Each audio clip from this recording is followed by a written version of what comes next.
ఇక నిన్న జరిగిన ఎపిసోడ్ లో నిజంగా ఫుల్ ఫన్ అని చెప్పాలి. బిగ్ బాస్ టాస్క్ ఇచ్చాడు ఎవరెవరికి అంటే కళ్యాణ్ కి అండ్ ఇమ్ము అండ్ రీతుకి, వీళ్ళ ముగ్గురు తలపడ్డారు. ఏం టాస్క్ ఏంటంటే మ్యాథ్స్ క్వశ్చన్స్ బిగ్ బాస్ అడుగుతూ ఉంటారు, దానికి సరైన ఆన్సర్ చెప్పాలన్నమాట.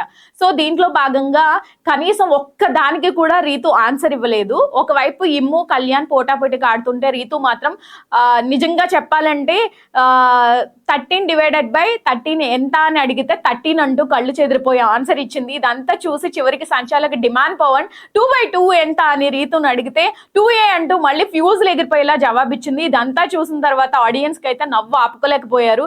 పాప మామూలుగా కాదు, చదువుల తల్లి. అసలు చాలా కామెడీగా అనిపించింది. మీకేమనిపించిందో కామెంట్ బాక్స్ లో కామెంట్ చేయండి.